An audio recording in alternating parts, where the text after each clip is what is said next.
Imagine um futuro, não qualquer futuro, mas aquele que reside nos cantos mais profundos do seu coração. Aquele que faz seus olhos brilharem e sua alma se acender.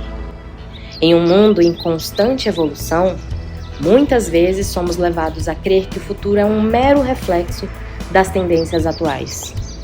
Mas e se eu disser que o futuro pode ser moldado pelos nossos desejos mais profundos, pelas aspirações que carregamos e pelos sonhos que ousamos sonhar?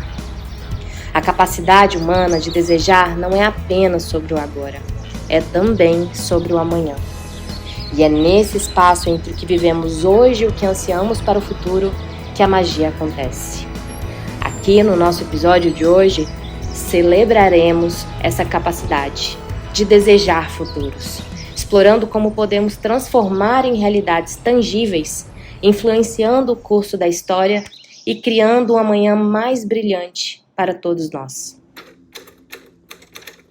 Já pensou no futuro como uma linguagem a ser aprendida?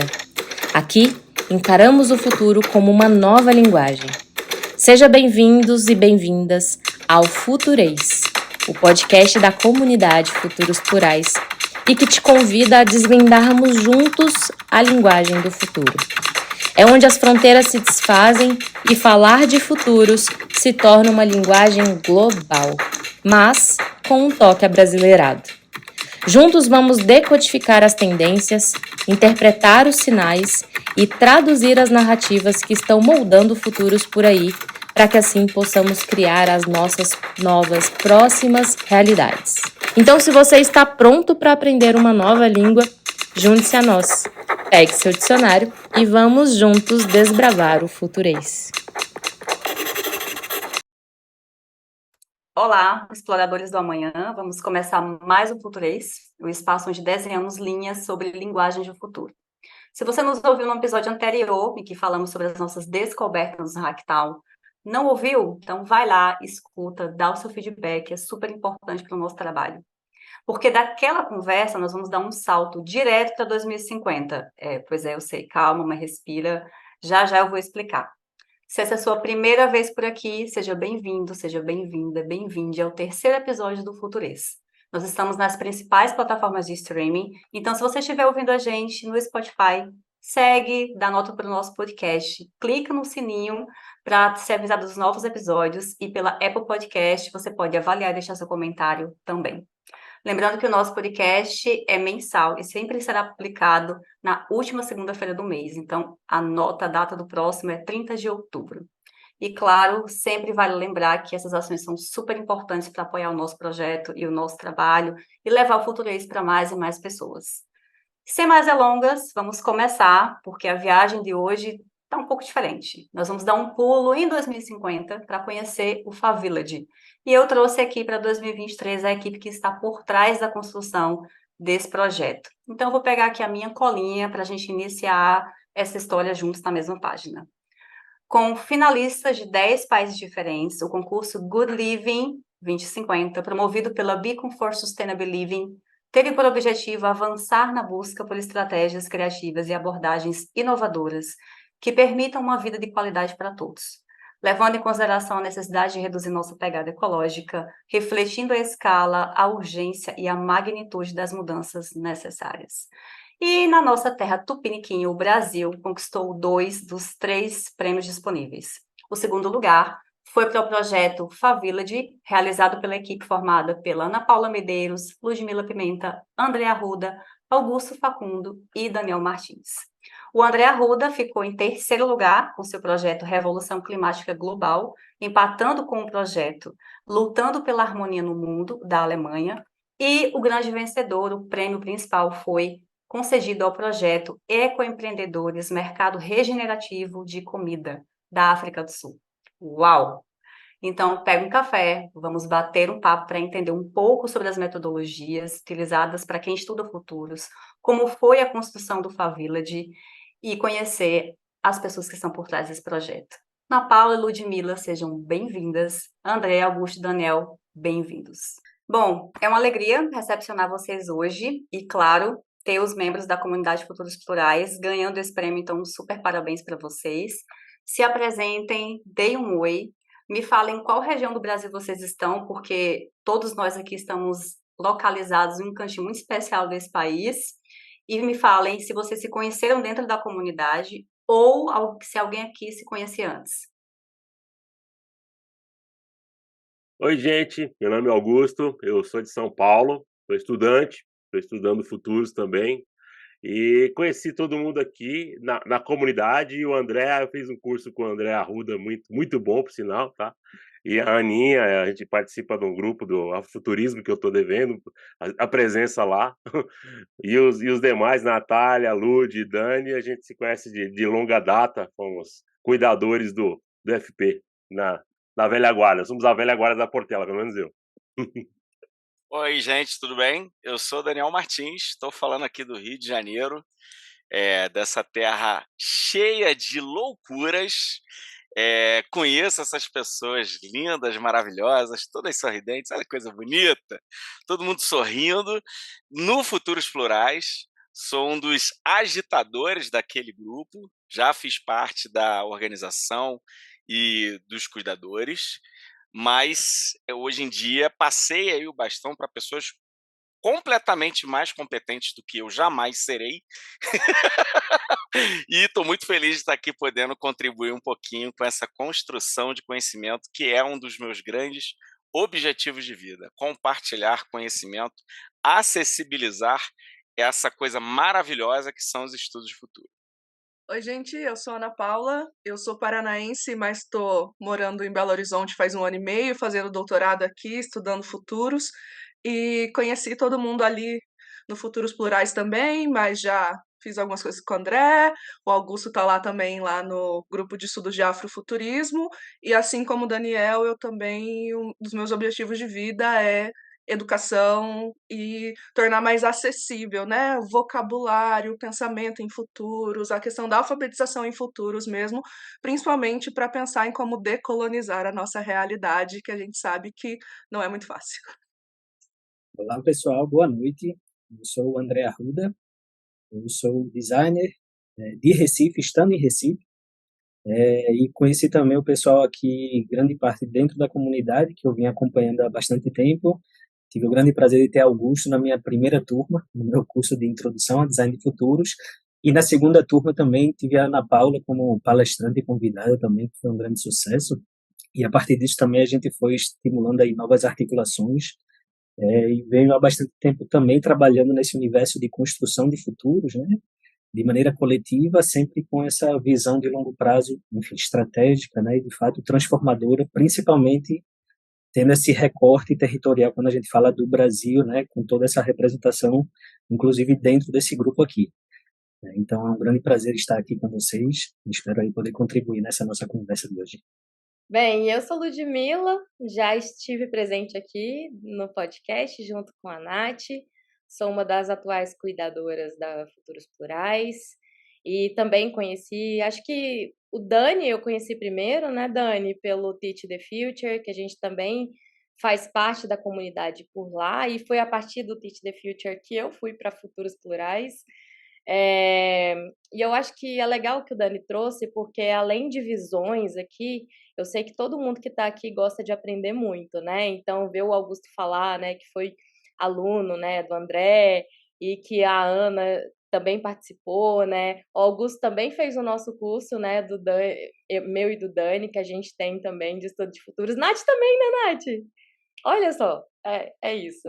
E isso é muito legal, sabe? Eu acho, dentro de estudo de futuros, porque o futurista que para de aprender com a visão dos outros, a gente para de fazer o nosso trabalho para o futuro, né? E aí eu acho que ter a humildade, né, de ter tanta gente massa, né, que ensina futuros e a gente poder estar falando aqui, né, que a gente trabalha em comunidade é um dos futuros desejáveis aqui que a gente está buscando e é um pouco do que a gente vai falar aqui hoje também.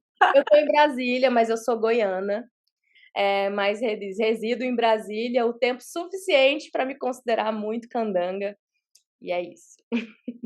Aliás, todo mundo tá diferente aqui. Natal, Natália, Natal, né? Um Eu, trocadilhozinho. Paulo, Lu de Brasília, André Recife, Aninha em BH e Dani no Rio. Olha só, O melhor Brasil pro está fim, né? Rio de Janeiro, Rio, sempre Rio de Janeiro. Brasil bem representado nesse podcast. Isso é Brasil, hein? Brasil que queremos, hein? Olha aí. Esse é o Brasil, boa. Gente, muito bom saber que a comunidade está criando projetos que nascem de inteligências coletivas. O nosso encontro hoje vai ser dedicado a falar dos futuros desejáveis e para a gente também desbravar um pouco os bastidores futurísticos da construção da ideia do Fala Village. Esse projeto que cativou os jurados, né? E eu achei uma representação maravilhosa do ano de 2050 no nosso país. E eu quero que vocês falem um pouco sobre como que surgiu a ideia do Favillage, sobre os futuros desejáveis presentes na narrativa que vocês construíram juntos, quais são as principais mensagens e visões que vocês quiseram transmitir com o projeto. Eu vou puxar o bonde, hein? Porque, na Puxa. real, não querendo pegar para mim aí a responsabilidade, mas eu que fui o articulador inicial do projeto, né? Sem nenhum mérito a mais por isso. Eu só estava realmente no final do ano passado muito empolgado e estudando bastante assim sobre design especulativo, que é o meu grande campo assim de interesse, né? Assim como do André, que é essa. Eu achei muito interessante a proposta, né? Que era como que a gente enxerga e traz percepções, visões otimistas. Eu acho que pensa em estudos futuros, existem alguns campos de conhecimento que acabam indo para uma pegada mais distópica, e se a gente ficar olhando muito para os jornais, a gente vai acabar enxergando distopia em tudo que é lugar, né? Então, eu achei muito, muito bacana essa visão, assim, como que você enxerga um 2050 para o mundo mais otimista? E acabou que a galera do Futuros Plurais, como a gente diz aqui no Rio de Janeiro, pilhou muito de querer participar. E aí a gente foi fazendo essa escalação aí da elite do futurismo brasileiro, escalando gente aí de tudo que é canto do país. A estratégia foi estratégico, a gente pensar em pessoas de lugares tão diferentes, com origens tão distintas e com escolas de conhecimento de futuros tão complementares para, de fato, agregar nesse processo de construção de sentido dentro do que esse projeto preconizava, né? Então, eu iniciei, mas longe de mim, o mérito de longe não foi meu mesmo.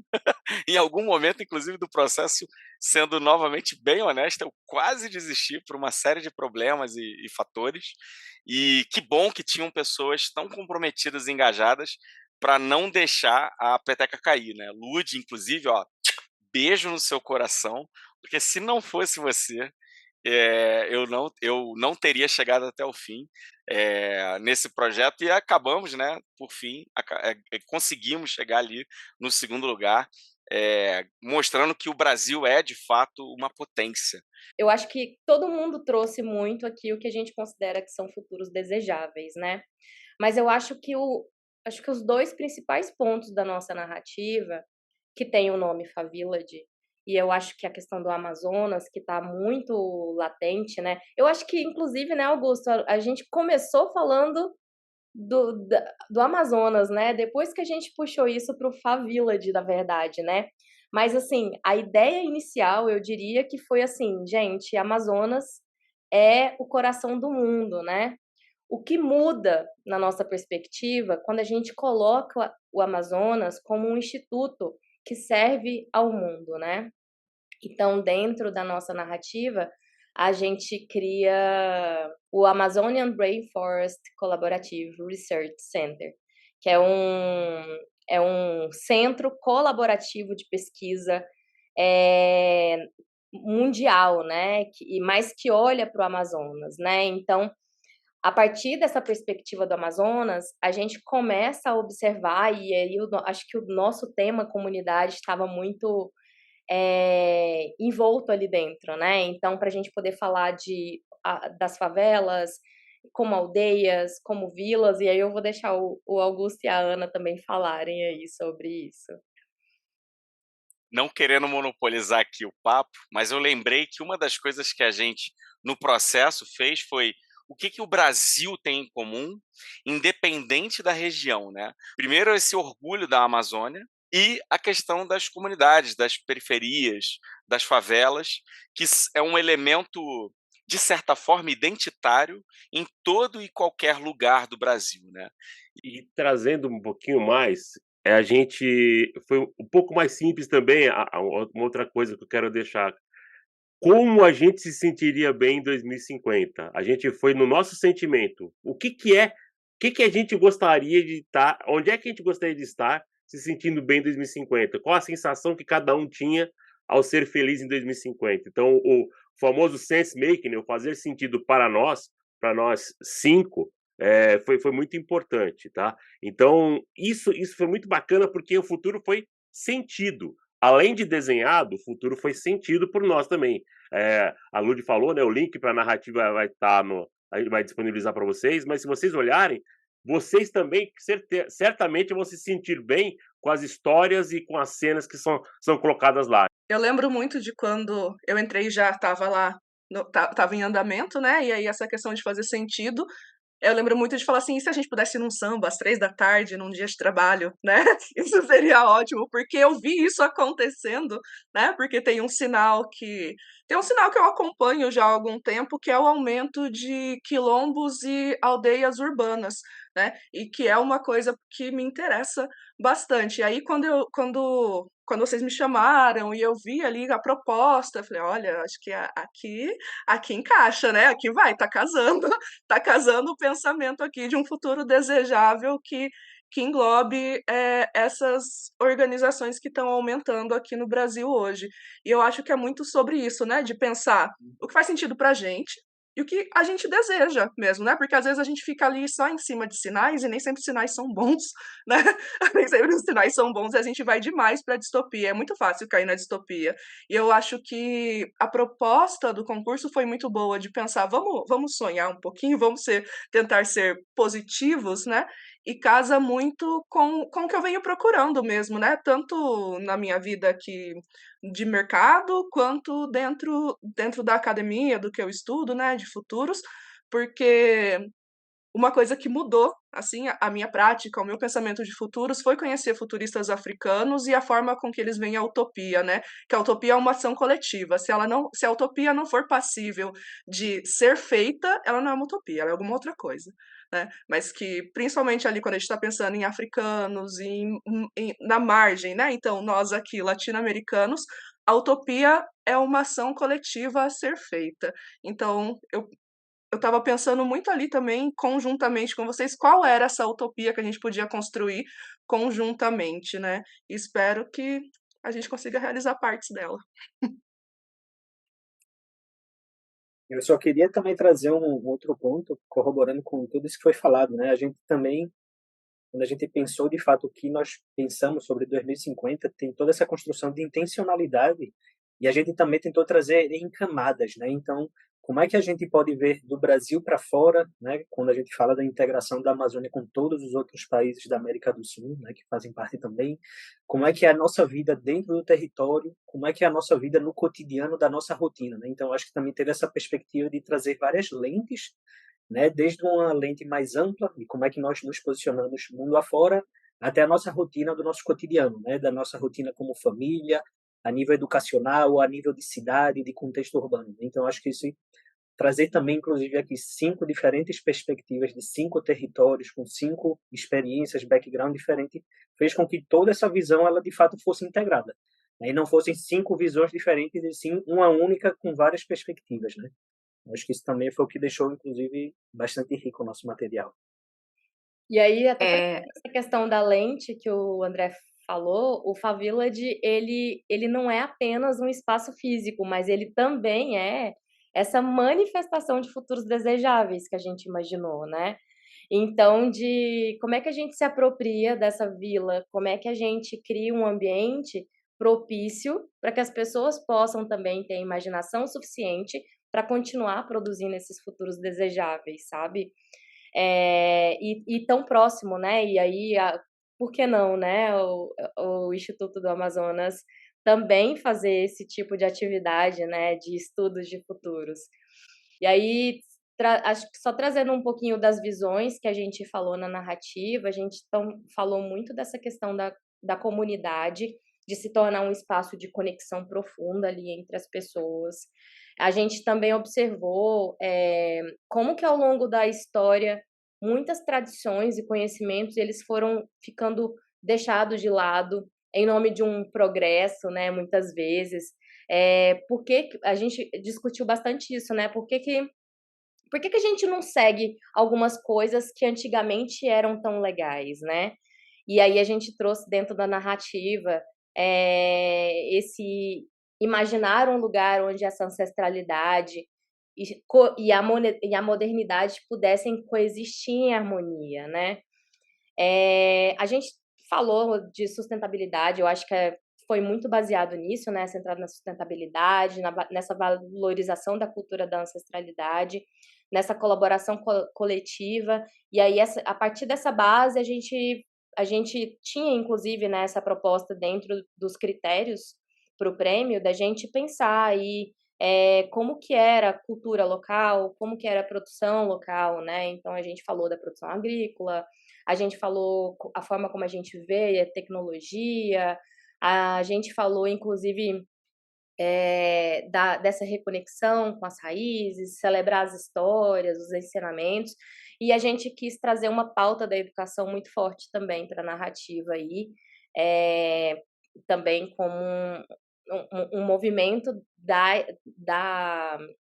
comunidade, né? Então, no Favillage, a escola ela é do povo, né? Então, a gente brinca muito nessa narrativa, contando um pouquinho como que é um dia no Favillage, onde as pessoas elas acordam e tem frutas que estão sendo distribuídas, e aí na escola as crianças elas estão chegando e sendo bem recebidas. A gente fala de algumas tecnologias que eu acho que eu vou deixar mais para frente, que a gente vai falar um pouquinho de sinais, mas é isso, assim, eu acho que como a gente pode coletivamente moldar o futuro que a gente deseja a partir de um ambiente que seja propício e como isso tem sido importante, né? Criar ambientes propícios para essa imaginação, para essa criação de futuros.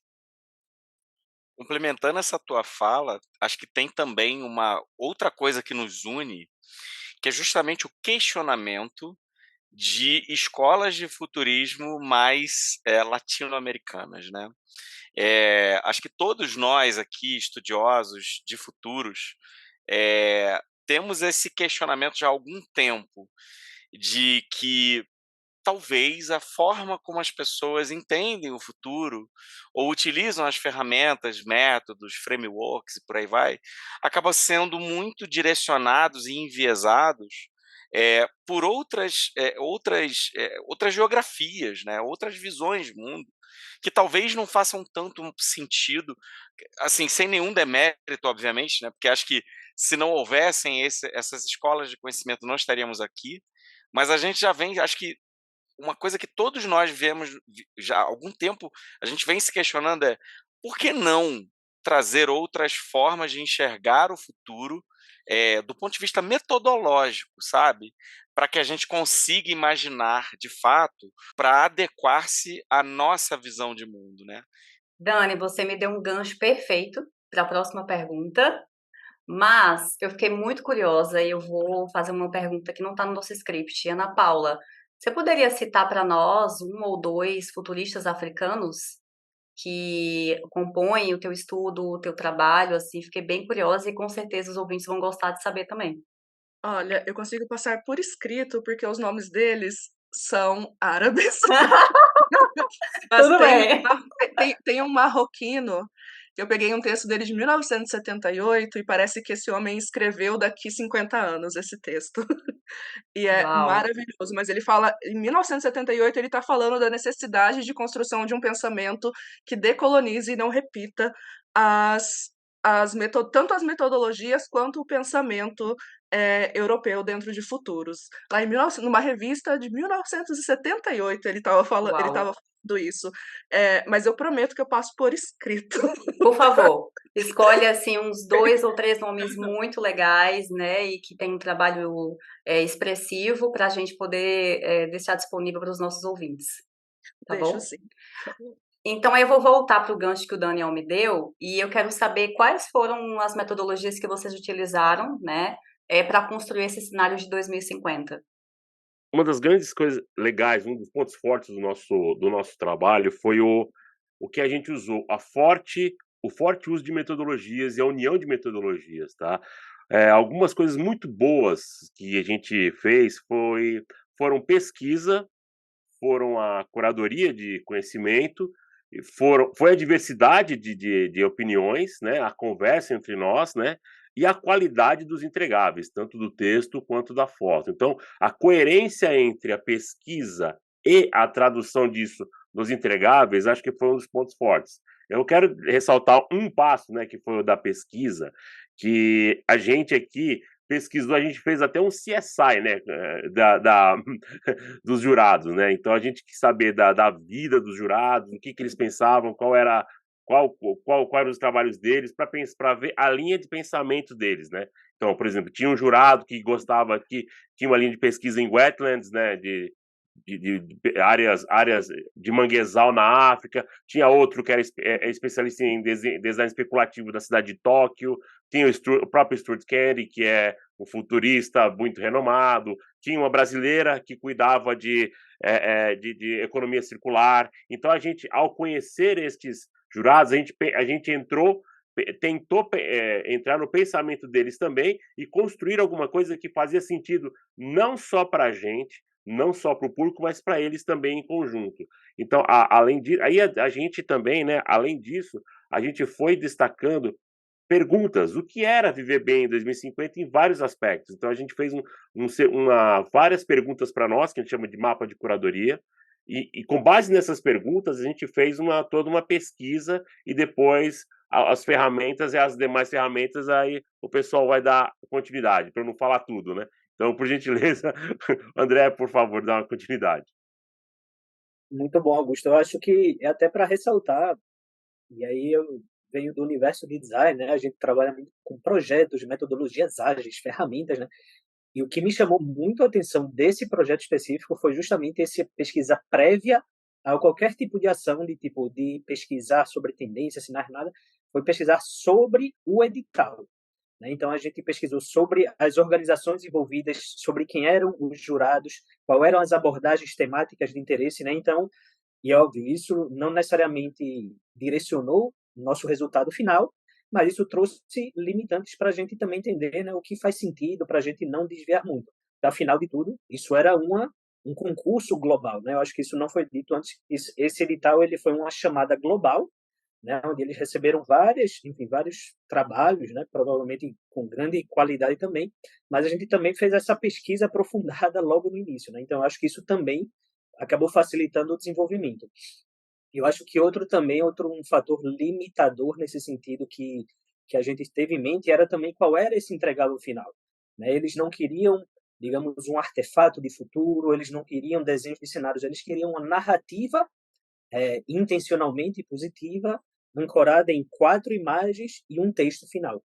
O que isso também foi um extremo desafio, né? Porque da nossa cabeça a gente queria já um filme, uma série da Netflix com conteúdos, com tramas, etc. Mas a gente teve que aí, enfim, reduzindo, sumarizando para chegar aí no mínimo viável para a chamada, né? E aí também só falando um pouco de algumas ferramentas, né? E óbvio, o tempo também que foi disponibilizado não era tanto, né? Se não me engano, era cerca de 2 meses, desde o início das nossas conversas até a entrega. Então a gente também construiu ali a nossa abordagem, né? Nossos encontros periódicos, semanais, para a gente ir evoluindo. E a partir disso a gente trouxe algumas ferramentas, né? Então a gente trabalhou ali, por exemplo, no início, o triângulo de forças, né? Quando a gente aborda contextos do presentes, quais são os pesos do passado e quais são essas expectativas de futuros, né? Então a gente também trabalhou muito de maneira colaborativa virtual. A partir disso eu acessei aqui o nosso Miro board, né? Então a gente também trouxe uma atividade onde cada um de nós trouxe quais são temas primordiais que nós acreditamos serem relevantes de estarem presentes, né? Então a gente trouxe a questão de comunidades quilombolas, a gente trouxe a questão da Amazônia, a questão educacional, a questão da cidade, né? O contexto urbano que isso vai estar inserido. E aí uma dessas atividades foi a gente utilizar a roda de futuros, né? A Futures Wheel. Então, cada um de nós, a gente trouxe o tema central e nós mesmos podemos contribuir na roda dos demais, né? Então a gente foi desdobrando em ordens de mudança, né, a partir desse cenário. Então isso também acabou convergindo nessa construção. E aí também, por final, em cima de mapear todas essas possibilidades, né, o que a gente acha que era interessante contribuir, a gente construiu essa narrativa especulativa, né? A gente trouxe quais são os personagens que vão estar contemplados nesse cenário, qual é o território urbano, né? Então, eu lembro que uma das convergências que a gente trouxe é que a gente queria ir from slum to village, né? Esse foi o nome, o Favillage foi exatamente transformando de favelas para vilas, né? Então, como é que também todas essas temáticas aí que se relacionam, como é que isso tudo a gente consegue convergir numa única narrativa? Eu acho importante dizer que, na época, pelo menos, ainda não existia o chat GPT. Então, toda a construção foi toda ali manual, narrativa, a gente foi convergindo, a gente mapeou em post-its, e, enfim, foi convergindo nesse resultado final. Eu só queria complementar uma coisa, que o nome Favillage, ele surgiu no fim, não foi no começo. A gente não partiu do nome para fazer o projeto. A gente partiu do projeto e o nome fez todo sentido em todas as etapas. Então, o grande barato aqui foi a coerência entre o começo, meio e fim. Se vocês tivessem a oportunidade de ver o Miro, o nosso Miro Board, você vai ver que a linha, desde a pesquisa, a primeira pesquisa, desde o edital que foi colado lá, até a última foto e o texto, ela é totalmente coerente. Não há... É importante a gente falar isso porque um projeto a gente tem que ter começo, meio e fim. Tem que ter as entradas da pesquisa, o método e a saída. E muitos projetos falham porque não há coerência entre o começo e o fim. E o nosso, acho que um dos fatores de sucesso do nosso projeto foi a coerência entre todas as fases, né? Augusto, e vendo você falar, né, sobre essa questão do início, meio e fim, eu acho que também tem que deixar muito claro qual que era os critérios de visão, inclusive, que as pessoas que estavam envolvidas, né, nesse concurso, eles estabeleceram como um padrão para todo mundo que estava querendo criar, né, alguma coisa ali dentro. Então, eles definiram 5 guias para a gente poder direcionar os nossos trabalhos. E como isso é importante quando a gente vai falar sobre estudos de futuros, né? Porque eles já estabeleceram alguma coisa que provavelmente eles já estudaram, e aí eles já determinaram ali que não tem para onde fugir um pouco, né, daquilo, como eles querem que sejam futuros desejáveis a partir disso, né? Então tem um pouco de futuros desejáveis deles aqui também, né?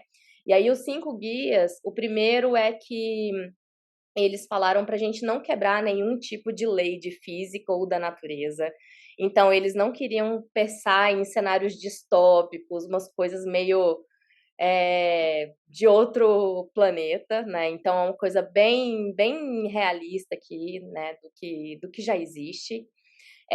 Prestar atenção sobre aspectos demográficos, então as estruturas, né? Os progressos dessas estruturas, também como que a gente percebe o papel da tecnologia dentro desse cenário, foi um dos pontos bem importantes que a gente precisou trazer. Como que era a economia e como que essa economia poderia mudar, né?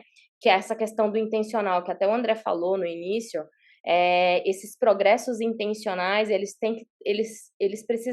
precisavam estar claros, e também para que a gente fosse inspirado pela nossa cultura, pelos movimentos, pelos nossos valores, né?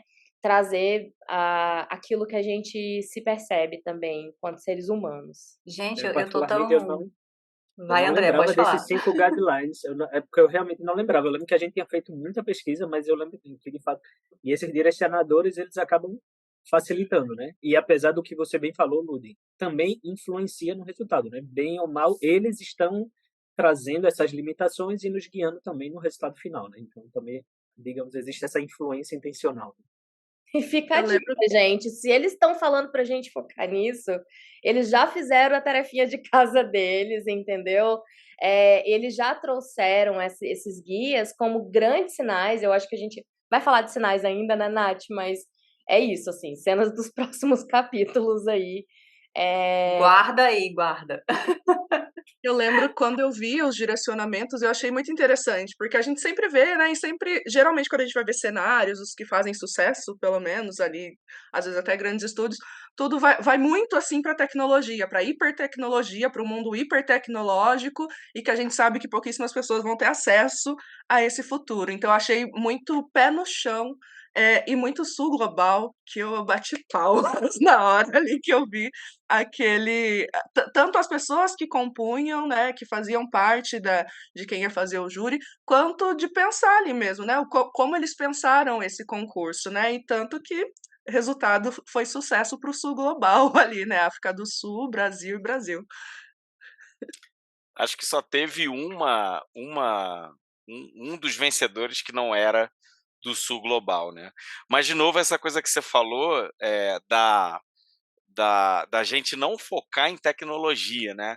Que, de novo, foi intencional. Assim, a gente tem uma vivência de América Latina, e especificamente de Brasil. A gente sabe que não chega para todo mundo, infelizmente, por uma série de fatores, né? Estruturais, políticos, históricos. E aí, esse macetinho, se eu posso falar assim, de dar uma estudada na galera, né? Ao mesmo tempo de, ok, como é que a gente fala de um jeito que, não passe por cima das nossas crenças, ou seja, a gente não subverte aquilo que a gente acredita, mas ao mesmo tempo a gente incorpora esses pontos de atenção, focos de estudo, etc., para a gente construir um negócio que, pô, seja verdadeiro para a gente, sabe? E, acima de tudo, seja crível para uma pessoa que vive no Brasil, ainda que em 2050, né? Então, acho que esse foi realmente um grande acerto nosso, assim, não focar nas questões tecnológicas, tanto que tu vê que nas ilustrações elas estão lá, mas elas não são protagonistas. Elas complementam, elas têm uma intenção de estar lá para, de fato, potencializar as relações, né? Empoderar o conhecimento ancestral, que acho que é isso que todos nós e boa parte dos jurados também gostaríamos de ver, né? Para entender também outras visões de tecnologia, né, que não só a tecnologia informacional, mas as próprias formas de organização, de pensar, de relações com a natureza, tudo que a tecnologia media ou constrói junto ali, né. Outras visões, outras tecnologias são necessárias, né, a gente precisa de tecnologia social, a gente precisa de várias coisas para viver bem, e eu acho que já o nome do concurso, né, o Good Living, porque o bem viver é uma ideia que se contrapõe ao de desenvolvimento e que é uma proposta do Sul Global. Então é isso, tipo, o desenvolvimento traz um bem viver para quem? Geralmente para quase ninguém. Então ali já quando eles colocam esse nome de bem viver, eles já estão falando, olha, é desse lugar que a gente está falando e é esses futuros que a gente quer imaginar. Eu teria 50 perguntas para fazer para vocês, para esse projeto maravilhoso, mas eu vou pedir para o Daniel falar um pouquinho sobre as imagens que foram construídas em todo esse processo e depois a gente fala um pouquinho sobre os sinais e tendências dos dias atuais que vocês mapearam para poder construir o Favillage. Eu juro que eu não quero puxar a sardinha para o meu lado. Mas acho que as imagens fizeram a diferença no projeto por um detalhe muito, muito pertinente. Vou abrir aqui os bastidores, tá? A caixa preta do projeto, que foi o seguinte. Eu falei lá no início do podcast que eu tive uma série de questões que me impossibilitaram de avançar e de produzir tanto quanto eu gostaria. Nosso primeiro envio para os jurados, a gente mandou 2 ilustrações, né? Que foi o que deu para fazer com o tempo e energia que eu tive, porque eu assumi essa parte das ilustrações com base no texto maravilhoso que a Aninha tocou e a galera foi complementando. E aí foi muito de abrir o texto. E, sério, o processo foi assim: abrir o texto, ler um pouquinho e ir pro software. Ler o texto e ir pro software. Ler o texto e ir pro software. A gente discutiu bastante se a gente ia usar a inteligência artificial, né? Pegando esse hype aí de Midjourney, Leonardo e tantas outras ferramentas, né? Acabou que, como elas entregavam coisas que eram legais para inspirar, muito mais de concept art, né? E eu, como sou designer gráfico, mais raiz, que trabalha com vetor especificamente, né? Acho que assim como o André, eu falei, cara, eu vou ficar aqui no meu lugar comum, na minha zona de conforto quentinha, e eu vou fazer uma colagem com vetores, né? E aí foi isso, assim, eu fui lendo e produzindo, lendo e produzindo. Mandamos 2, passou o tempo ali de análise, e aí a gente recebeu um e-mail falando assim, cara, o texto de vocês está um negócio muito incrível. E as imagens estão muito maneiras, e vocês foram um dos poucos grupos que não usaram inteligência artificial. Só que a gente acha que as imagens não fazem jus ao texto. E aquilo me deixou com um ódio, que eu falei assim, pô, eles têm razão. Eu preciso produzir algo que faça jus ao texto, que realmente foi assim um primor. E aí aquilo me deu um gás, que era o que eu estava precisando, assim, foi um ódio do bem, lutando contra todo o desânimo que minha vida naquele momento estava. Eu fiz outras 2 imagens. Para quem está vendo no podcast, né, nas imagens, eu vou tentar mais ou menos descrever para quem não está vendo, tá? É um instituto que tem uma pegada super high-tech, né, super tecnologia especulativa, né, com os domos bonitões e tal. Só que qual que é a parada que chama mais atenção? Ele é integrado à natureza. Esse é o primeiro ponto. O primeiro detalhe é uma tecnologia que ela não agride. Ela é uma tecnologia que ela se funde com o ecossistema. Então, essa é a primeira coisa. A outra coisa são as pessoas que fazem parte e que compõem esse cenário, né? Que são pessoas diversas, e em sua grande maioria pessoas não brancas, que a gente sabe que é a realidade do Brasil, e que em 2050, estatisticamente, vão ser ainda maiores. Né? Então a gente tentou incorporar isso, e para além da diversidade étnica, tem as questões de inclusão mesmo. Né? Então tem um cadeirante, você tem outras pessoas mais idosas, você tem toda essa miríade de construção social que o Brasil tem, junto inclusive com a fauna e flora do país. Né? Então, a gente imagina, e aí essa imagem que é super colorida, inclusive, mas com uma predominância do verde, obviamente, né? A gente tentou imaginar assim, como que essas tecnologias fazem com que essa potência da biodiversidade e da fauna e flora do Brasil sejam ainda mais empoderadas por essas tecnologias, né?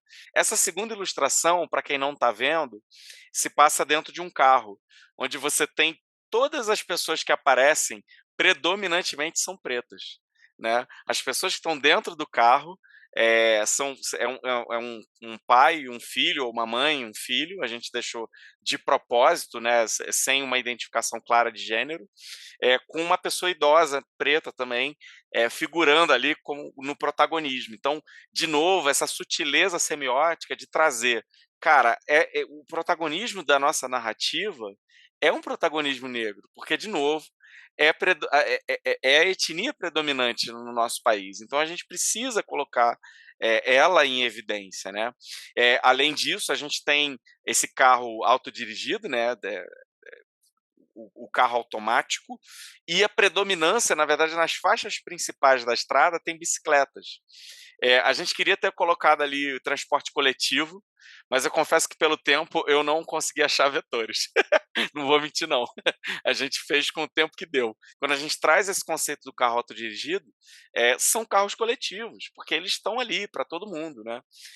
Então, e eles estão já se encaminhando para favelas, que a gente consegue ver no horizonte. E aí, a terceira imagem, que foi a que enviamos na primeira leva, é esse momento de enxergar dentro da comunidade. Então, você percebe uma predominância na ilustração de crianças brincando, porque a gente acredita também que o brincar ele faz parte desse processo de construção identitária e também do processo de construção educacional, né, dessa comunidade. Né? É preciso que haja um tempo de diversão para que a gente, a partir dessa diversão, construa sentidos. E, de novo, as sutilezas. Né? A gente tem uma indígena lá no fundo cuidando de uma plantinha. A gente tem pessoas novamente diversas, né, cadeirantes, interagindo ali com as tecnologias emergentes que estão em desenvolvimento hoje em dia, como robôs, né, robôs assistivos, robôs afetivos, como o cachorrinho. A gente também tem lá uma presença muito clara do verde, a predominância dessa biodiversidade mais no contexto urbano, né? Que é uma coisa que a gente normalmente não enxerga. E aí, de novo, você tem jovens interagindo com pessoas mais velhas, todos mais ou menos ali em harmonia, junto com uma energia, uma fonte de energia renovável. Tem um detalhe que eu não sei se vocês perceberam, mas essa indígenazinha, ela está em todas as ilustrações, é de propósito. Ela está escondida, ela é a única personagem que aparece em todas as ilustrações, inclusive na do carro, ela só está escondida, mas ela está lá. Agora, a última imagem, que eu acho que é a melhor, né, é a da sala de aula, que é essa que está aparecendo aí agora. Essa imagem, acho que foi a que eu perdi mais tempo propositalmente, porque a gente queria trazer toda essa pluralidade de visões de educação que todos aqui compartilham, porque a maioria de nós somos educadores. E se não somos educadores por profissão, somos educadores por necessidade, porque somos pais, somos mães e somos pessoas amigas que compartilham conhecimento. Então a gente está educando o tempo todo, querendo ou não, falando ou não, fazendo ou não. E aí a gente trouxe toda essa visão plural do que seria uma sala de aula, que é completamente repleta de verde, repleta de cultura, repleta de arte, repleta de sorrisos, repleta de caminhos, onde a gente não tem um julgamento do que é certo e do que é errado, onde todas essas trilhas de aprendizagem, que é inclusive um pouco do que a gente acredita dentro do Teach the Future, por exemplo, né? Trazendo essa visão de que a educação pode ser diferente. A educação não só pode, como chegou num ponto que esses métodos retrógrados, eles prescreveram. A gente precisa, inclusive, olhando para a ancestralidade, para esse conceito de comunidade, onde a educação de uma criança é responsabilidade de todos e todas daquele ecossistema social, eles interagem com essas diferentes formas de ensinar, de aprender, esses diferentes saberes, né? E tudo nessa profusão caótica mas que faz sentido, que é organizada, que é complementar, que é potente, né? São muitas crianças diversas, né? Os símbolos adíncras, que é uma coisa que a Aninha bateu muito na tecla, né? De novo, que é uma representação semiótica dessa cultura tão rica e por vezes, né, tão injustiçada, tão ignorada, né, que é a cultura, as epistemologias africanas, né? A gente trouxe esse símbolo, inclusive, também em todas as ilustrações. Mas eu acho que o Sankofa, ele é interessante porque ele traz ali um resumo de pensamento de futuros, né? Ele é ali dos povos Akan, que estão em Gana, no Mali, mas ele já vem também de um contato deles com outros povos, mas já está mostrando, ele mostra ali que existe um pensamento, uma preocupação milenar de se pensar o futuro partindo de povos africanos, né? Porque o Sankofa, ele é um cisne, né? Que a gente também tem os cisnes dentro dentro dos estudos de futuro, né? Então ele é um cisne olhando para trás, para o seu ovo, porque esse ovo representa tanto o presente quanto o passado quanto o futuro desse cisne. Esse ovo, ele é o presente, porque ele está cuidando dele, ele é o passado, porque é de onde esse cisne saiu, mas ele é o futuro, porque é o que vem novo para esse cisne, e ele vai ter que cuidar. E ele fala assim, ó, não tem problema, não tem tabu em olhar para o passado para cuidar do presente e planejar o futuro. Então, eu preciso olhar para a história, eu preciso olhar para o que eu já tenho de conhecimento construído, eu preciso olhar para quem veio antes, né? Porque é como se a gente batesse a cabeça todo dia, esquecesse quem era, ia dificultar bastante construir um futuro assim. Então, o Sankofa olha justamente para isso. Olha, vamos ver o que a gente está esquecendo, o que a gente não está lembrando, não para viver exatamente como as pessoas viviam há 1000, 2000 anos atrás, mas para entender o que tem de interessante ali que pode ajudar muito a gente a pensar nossos problemas e possibilidades de presente e de futuro. Quem está vendo, quem consegue ver o podcast ou quem ouviu, você ouviu o audiodescrição e espero que vocês tenham se sentido bem. Isso teve uma sensação boa. Talvez todo mundo aqui Eu acho que a gente sentiu-se bem morando naquelas fotos, a gente queria morar naquelas fotos. Então, mais do que visual e auditivo, a gente foi sinestésico também. A gente teve um sentimento bom ao estar na escola, na Favelas, no carro, no laboratório, no Brain Forest. Então, isso foi uma tônica da nossa pesquisa, sentir-se bem, como eu falei antes. Augusto, então, aproveitando essa sua provocação boa, né, de sentir-se bem, a gente está partindo para o final do nosso episódio. Eu queria ficar mais, gente. Queria saber mais, porque lindo o projeto, estou encantada. Mas eu quero fechar esse diálogo de hoje com uma pergunta mais pessoal, né? Qual é o futuro desejável para o Brasil de 2050 que cada um de vocês quer, né, deseja ver, mas essa é a minha provocação final para a gente. O que a gente quer ver em 2050 no Brasil? Eu parto de duas perspectivas aí que têm sido muito alvo das minhas discussões, dos meus trabalhos. Primeiro que é como é que a gente consegue integrar o ser humano dentro da sua utilidade, né? O que ele quer fazer em termos de trabalho, né, de propósito, não como uma fonte de renda de sobrevivência, mas de utilidade, de você utilizar os seus potenciais. Então, eu tenho estudado muito sobre isso, é uma das minhas inquietações. Como é que... E aí, o futuro desejável é que as pessoas elas sejam saudáveis nos ambientes onde elas estão trabalhando, que seja, de fato, um ambiente organizacional saudável e que perceba todas as pessoas igualmente, né? E que a gente reduza as camadas de poder que a gente sabe que existe e que o ser humano ele realmente fique no centro dessa perspectiva de olhar com o seu potencial e ver como é que a gente consegue utilizar o nosso tempo a serviço e para o bem das comunidades e para o bem de um futuro. Vou pegar o gancho da Lud. No momento em que nós entendermos propósito, eu acredito fortemente, né? Quer dizer, eu desejo fortemente que sobre tempo para a gente cultivar relações. E eu acredito que a gente cultiva muitas relações através da ludicidade, que se perdeu. Não só através dos jogos, que talvez sejam as expressões de ludicidade mais óbvias, mas através da criatividade, do sonhar, do olhar inocente de uma criança que se encanta como se fosse a primeira vez, enxergando todas as coisas, que fala sem milindres, de forma transparente, aquilo que está sentindo, né? De uma forma leve e que ao mesmo tempo encanta, se conecta, que ri junto, né?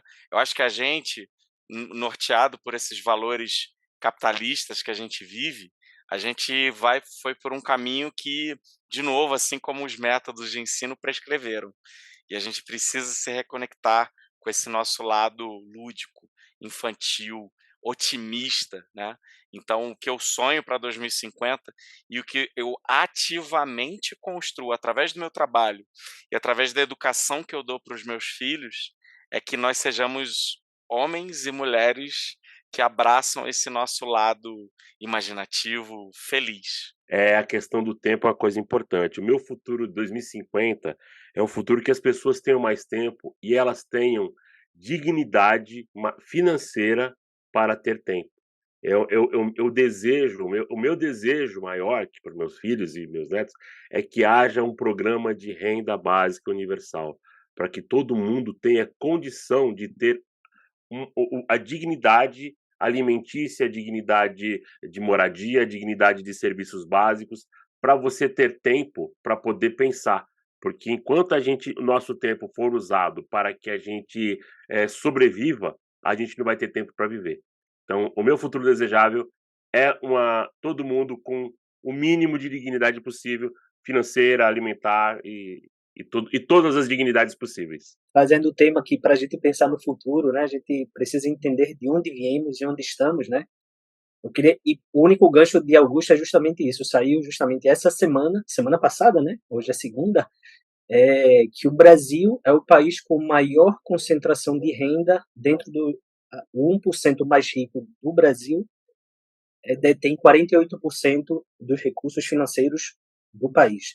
né? Então, isso ele está acima de qualquer outro país. O Brasil está em primeiro lugar de maior concentração de renda do 1% mais rico, né? E eu acho que essa visão ela tem que ser questionada, ela tem que ser trabalhada para que, de fato, todos esses futuros a gente consiga alcançar, né? Eu acho que essa equidade de qualidade de vida, né, de acesso a todos os bens e serviços, né, não só o mínimo viável, mas o melhor possível que a gente possa ter.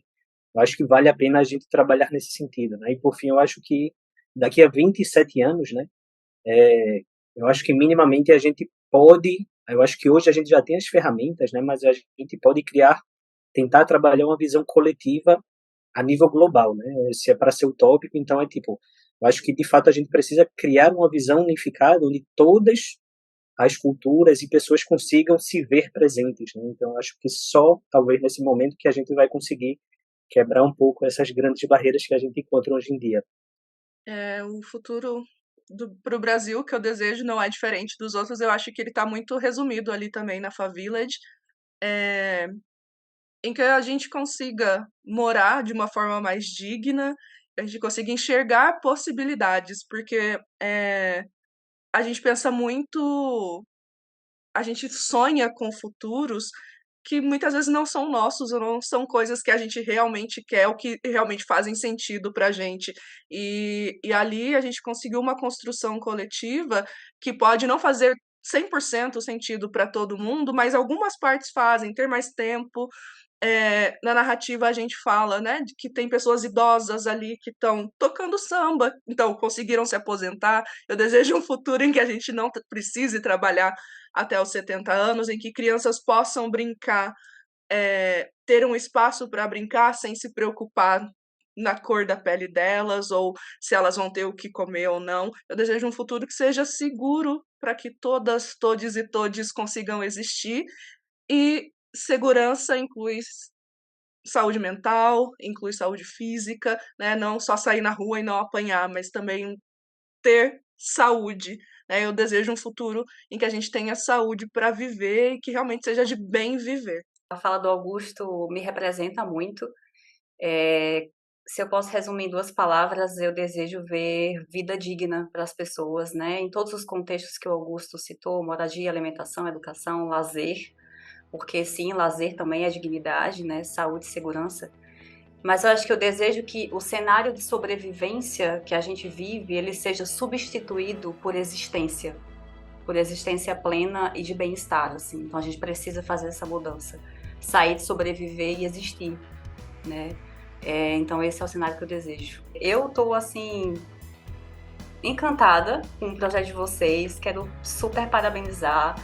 Foi maravilhoso conhecer toda a construção. A gente chega ao final de mais esse episódio, né? A conversa ela não acaba aqui, então eu convido todos vocês que estão nos ouvindo a também se perguntar, né? Qual é o futuro desejável para você? Qual é o futuro de 2050 que você quer ver no Brasil?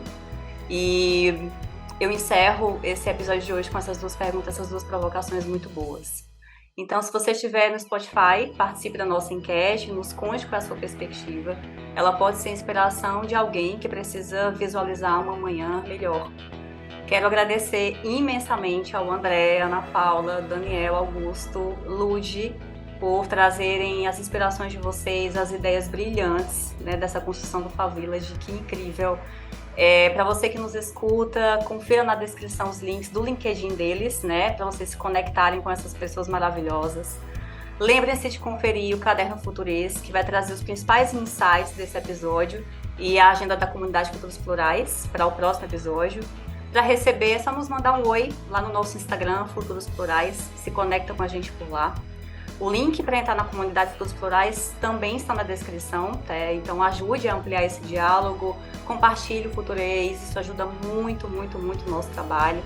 E obrigada por vocês estarem conosco, nos ouvirem até aqui, estejam atentos, desafiem hoje, sonhem com amanhã melhor e que seja profundamente desejável. Até o nosso próximo episódio. A gente vai continuar navegando pelo fascinante universo Futurês. Até breve.